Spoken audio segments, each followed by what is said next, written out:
For those of you watching online, at home, or around the world, we welcome you to our worship service today.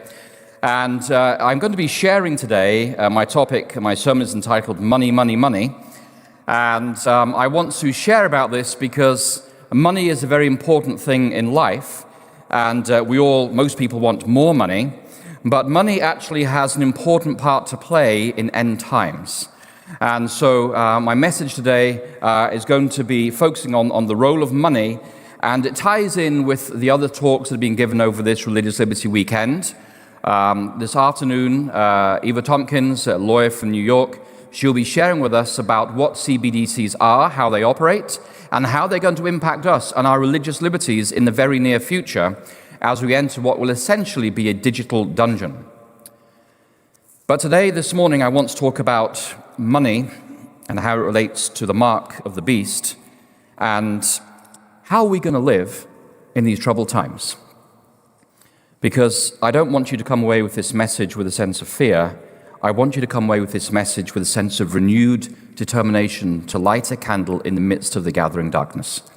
A renewed faith in the reality that Jesus has promised, I will never leave you nor forsake you, and I'm with you always, even to the end of the age. A recognition that the gifts that God gives his church do not stop sometime in the year 2000, but the gifts that God gives his church are to bless his church and to bless a dying world up until the moment of the close of probation, just before the coming of Jesus Christ. And if God gives gifts to his church, it's because he has a task for all of us to engage in. So, money, money, money. There's our journey today.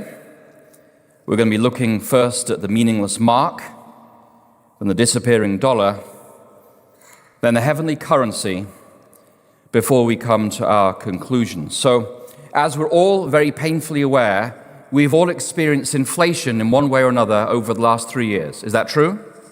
Yes, that is true. Whichever country you happen to be watching this program from today, you have experienced inflation in your country. Many people have experienced incredible economic hardship because of the inflation that has hit them. Inflation levels have varied from country to country. In, for instance, the country of Turkey, they've had inflation ranging between 60 and 100% over the last few years. It has impoverished huge swathes of that nation and reduced their middle class and their business workers to absolute penury and poverty. The overall cost of living has risen for everybody, and as the cost of living goes up, so the real value of your incomes has gone down. Would you agree with me? Yes, thank you. Inflation has a devastating impact on society, particularly hyperinflation, which is technically defined as inflation running at more than 50% increases in prices on a monthly basis. Now, there have been 53 cases of hyperinflation in recorded history, and other than the French Revolution, they all took place within the last 100 years, and all were involved in economies that had fiat currencies that were not tied to any commodities such as gold. And a fiat currency is one that is issued by a central bank, by the will of the central bank, and it has nothing ultimately backing it up. It only survives because people accept it as a store of value and as something that arranges a double coincidence of wants in the marketplace. Now, that's an economic phrase. What does it mean? If you are a potato farmer and you want a new window put in your house, you go to the market and you have, a couple £100 of potatoes. You need to, if there is no such thing as money, you need to find a manufacturer and seller of windows who's willing to sell you some glass for some potatoes. But that may not be possible. And so money acts as a lubricant in the marketplace. And if I have money as a potato farmer, I sell my potatoes to someone who has dollars in their pockets. And then with those dollars, I go and buy the glass that I need. And so money arranges what is known economically as a double coincidence of wants. And if you don't have that double coincidence of wants provided for by money, then you're reduced to barter. And your chances of finding people to do what you need go down dramatically. For instance, I'm flying to Papua New Guinea next week. The chances of the airlines I'm flying on giving me air tickets to Papua New Guinea and back in exchange for a few pounds of potatoes are pretty much zero. And so money performs a valuable function in society. But how does inflation take place? Well, this is the general theory here.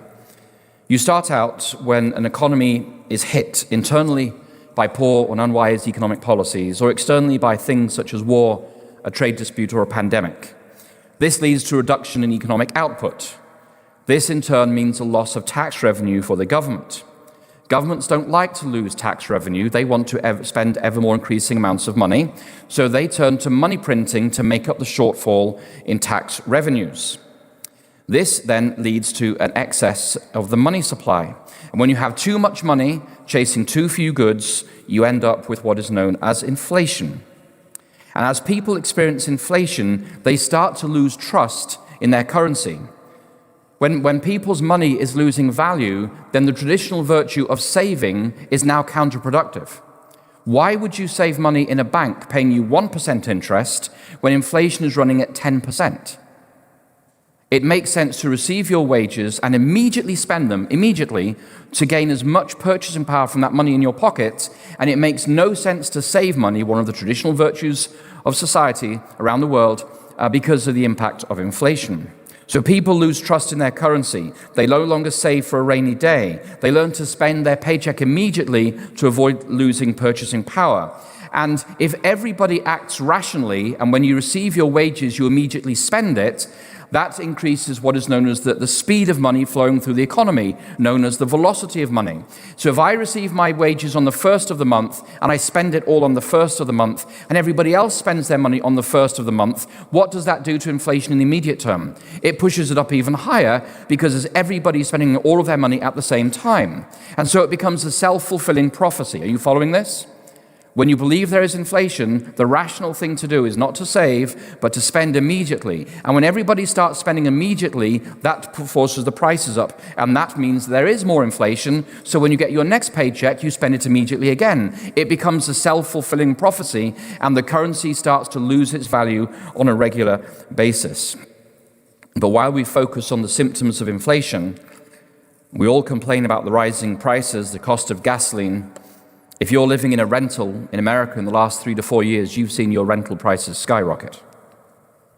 Rentals have gone through the roof. People are now having to choose between rent or food. Rental prices have gone up very high. When inflation comes in, yes, we have rising prices. Yes, we have an increase in the cost of living. But the cause of inflation is not the rising in prices. That is the symptom. The cause is the devaluing and the debasing of your currency. That's the problem. As one author put it this way, if you wish to destroy a nation, you must first corrupt its currency. Thus must sound money be the first bastion of a society's defense.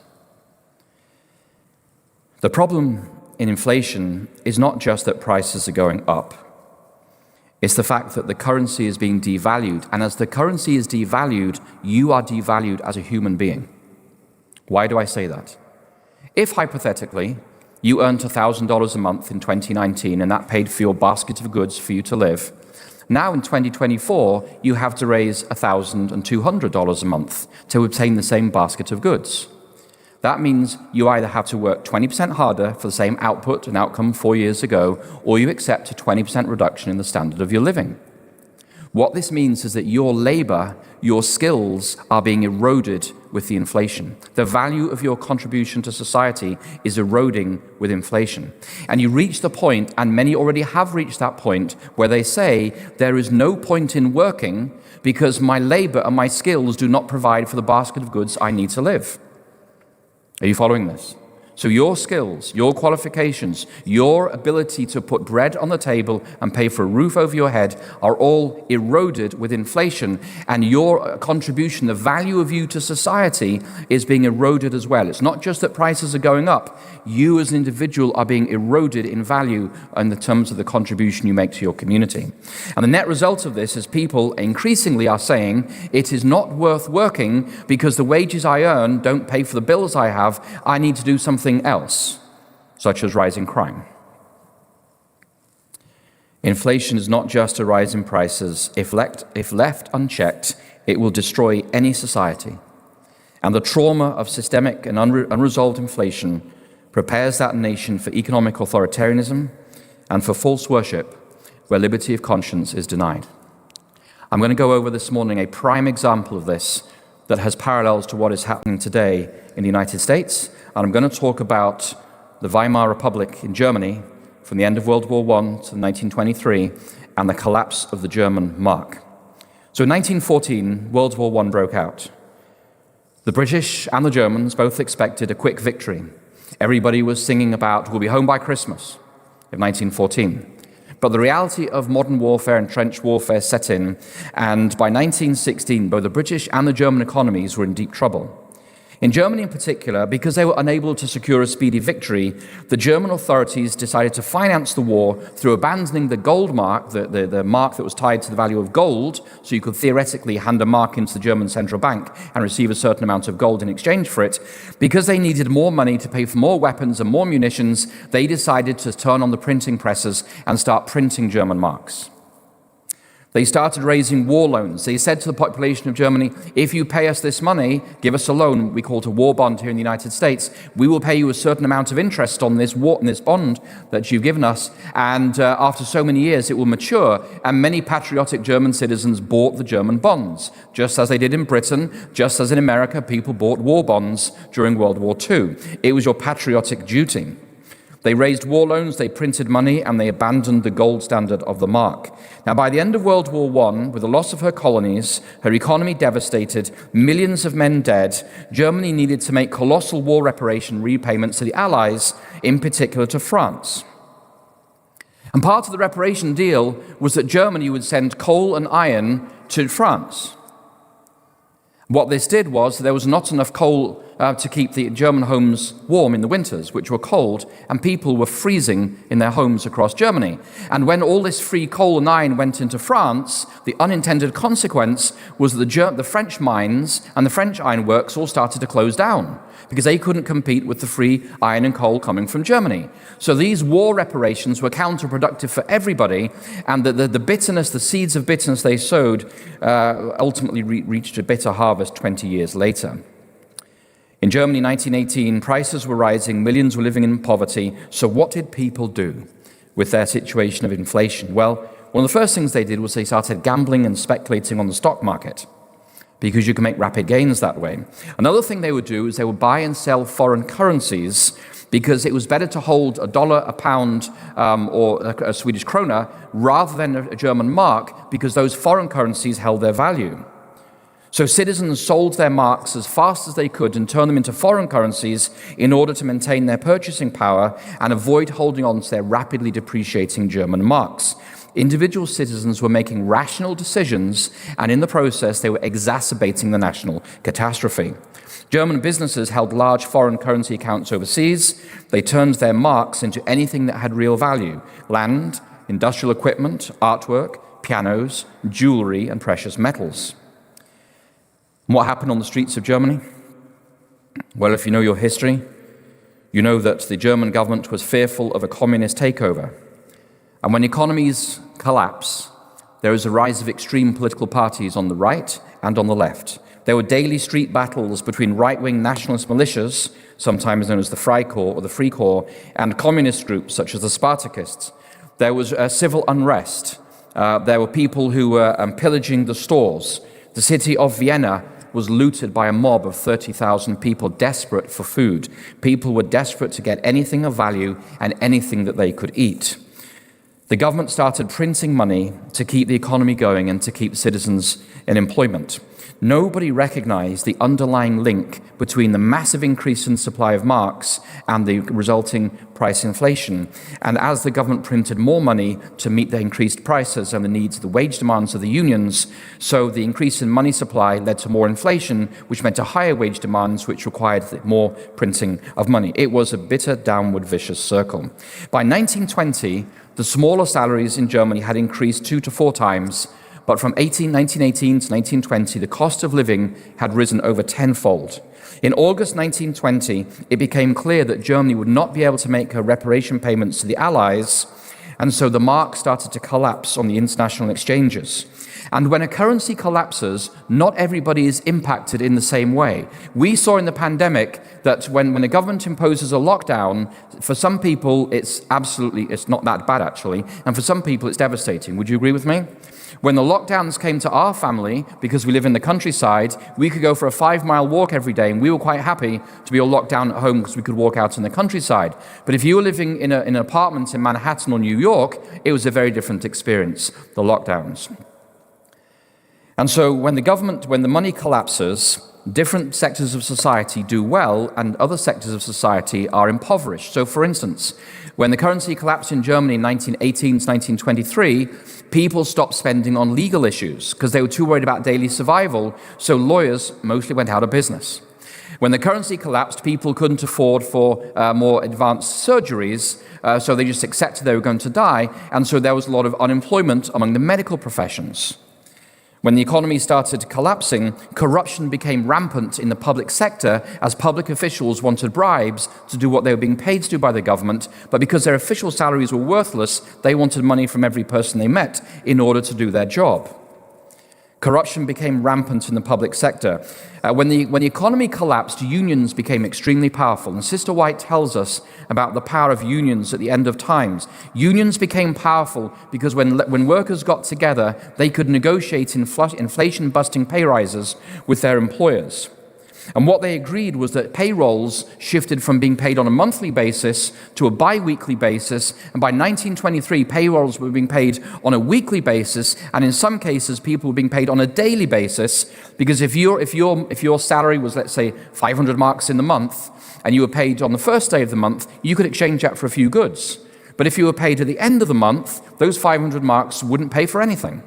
And so people wanted to be paid in shorter and shorter pay cycles to make sure they got some value out of their income before their income, the real purchasing power, was eroded by the inflation.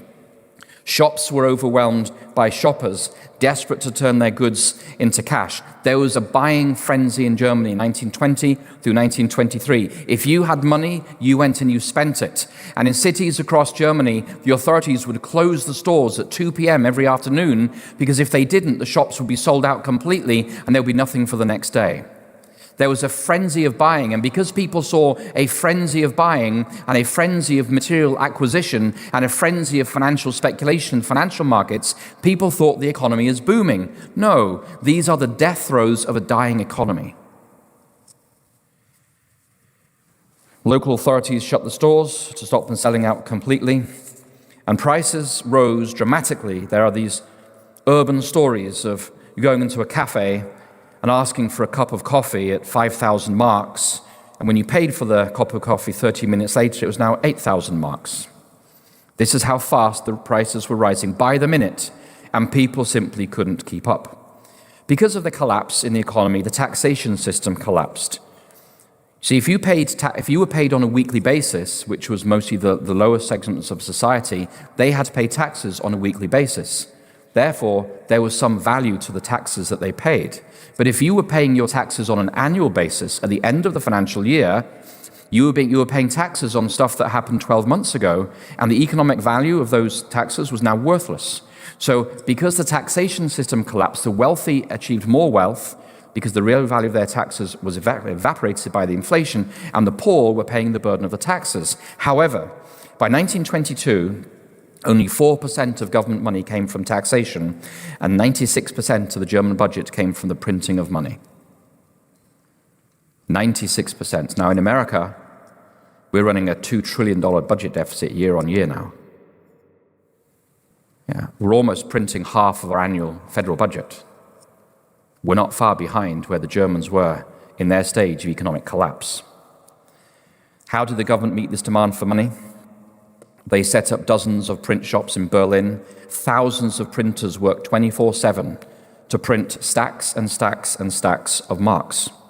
Trains were sent out from Berlin night and day, shipping truckloads of money to people who were desperate to spend it as soon as they got it before it lost its value. There are stories of people carrying their money in a wheelbarrow to the market. When they turn their back, somebody steals the wheelbarrow but leaves the money behind. Because the money is worthless, the wheelbarrow has real value. There was the rise of the hatred of foreigners and ethnic minorities. Anti-Semitism started to rise. There were lootings, mass protests, and street violence across the streets of Germany. As I mentioned before, Vienna was wrecked one weekend by a mob of 30,000 people desperate for food. Political violence and assassination increased, and the hatred of other nations and xenophobia increased. In response to this, the farmers decided they would no longer sell their food into the cities. As we heard this morning in the sermon of Pastor Hines, growing your own food is important in times of crisis. And time and again through history, food is weaponized by authoritarian governments. The government gives rations to those who support the government, and it withholds rations from those who do not support the government. Malnutrition and chronic hunger became widespread. People sold their valuables, their jewels, their pianos, their artwork, their tools, their clothes. They sold their own bodies for a bag of potatoes. Life became a daily struggle for food, and all family assets, private morality, and civic standards were sacrificed in the struggle for a daily meal.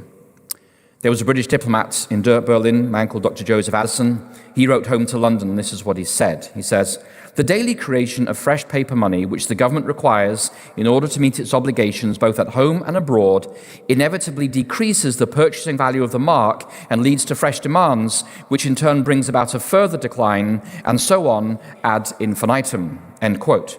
So this British diplomat understood that the more you print money, the more you devalue money. And the more you devalue the money, the more you have to print money, until eventually society collapses around you.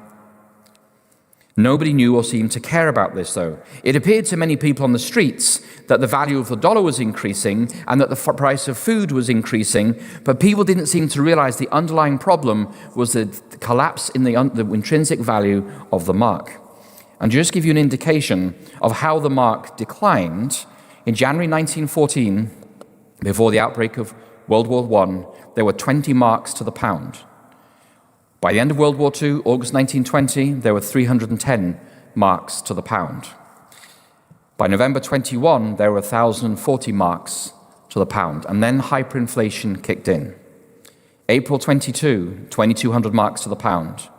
August 22, 9,000 marks to the pound. Christmas 22, 35,000 marks to the pound. At this point, the German government stopped printing the money on both sides because that was too much time and effort. They just started printing money on one side of the paper. January 23, 227,500 marks to the pound. July 7th, 1923, 800,000 marks to the pound. July 23, 1923, 1.6 million marks to the pound. July 31st, 23, 5 million marks to the pound. And November 1923, there were 18 with 3, 6, 9, 12 zeros behind it, marks to the pound. This here is one of those marks. This is worth 50 million marks. That's what it was. This was printed in, November 1923. At the height of the crisis, this was 50 million marks. And at the start of World War I, there were 20 marks to the pound. You could live on 20 marks for a week as a laboring man with your family, or a laboring woman with your family. But by the end of 1923, people were carrying around wads of notes just like this, which were essentially worthless, printed only on one side, because the government didn't have time to print on both sides, and the paper was worth more than the markings on it anyway. So that's how the currency collapsed. So what happened socially? Well, how did the government resolve this problem? They appointed a new Commissioner for National Currency in 1923. His name was Dr. Schacht, and he argued they're going to introduce a new mark called the Rentenmark, which was the equivalent of one gold mark or a million old marks. And he said this is allegedly backed up by the collective land and property of Germany, and it was a confidence trick, but people were so desperate for any option to the disappearing mark, they adopted the Rentenmark across Germany, inflation dropped, and then the economy started to improve. But German society had been irreparably damaged by the trauma of this hyperinflation, because when the nation's currency collapsed, those on fixed incomes were impoverished. I'll list up the impacts here.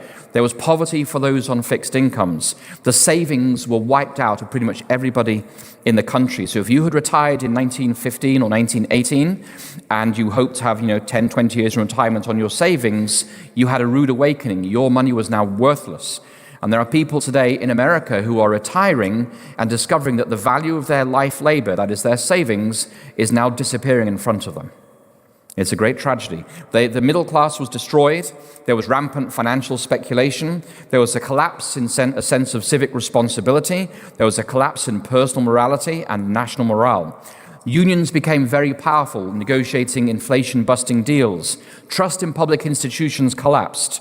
There was extreme social division and political polarization. The center collapsed politically, and people started voting for the extreme right-wingers or the extreme left-wingers because they seemed to have clear-cut solutions. There was mob violence on the streets. The looting of stores went unpunished. Petty crime, the police turned a blind eye to it. There was a daily struggle on the part of every citizen simply to find food to eat for the day. There was a rise in anti-Semitism and hostility to foreigners in general. There was malnutrition and starvation spread across the nation. This wasn't just physical malnutrition. There was a spiritual starvation that spread across the nation, and the support for extremist political parties increased across the board. And the net result of all of this was in 1933, Adolf Hitler came to power. He promised to restore Germany, you might say to make Germany great again. He blamed certain groups for the collapse of the economy. He blamed certain groups for the stabbing in the back that led to the German defeat in World War I. And to solve the economic and political problems of Germany, he introduced political totalitarianism together with economic fascism, and what bound it all together was a false worship, that is the idolatry of the Führer. In the Roman Empire, they did exactly the same thing. What held Rome together in the period of the emperors in the first, second, and third centuries was not the economy of the empire, it was the adoration of the Roman emperor. You had to worship the goddess Roma. You had to sacrifice at the statue of the emperor. That was the social glue that brought the whole empire together, which is why Christians were so persecuted, because they would not say Kaiser Kyrios, Caesar is Lord. They would say Jesus Kyrios, Jesus is Lord. They were undermining the whole glue that held the empire together.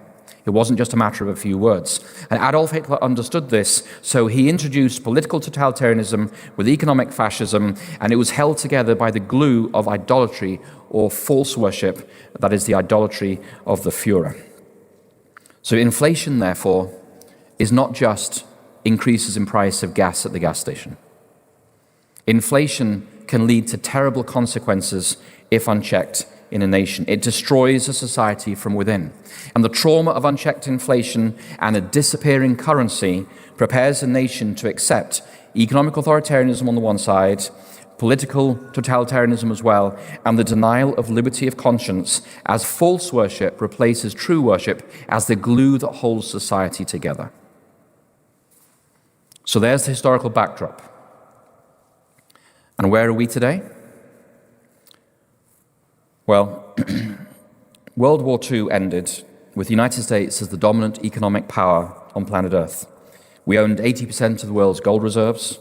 We had nuclear weapons. We had a global military reach. We were the only power capable of standing up to and defeating the Soviet Union.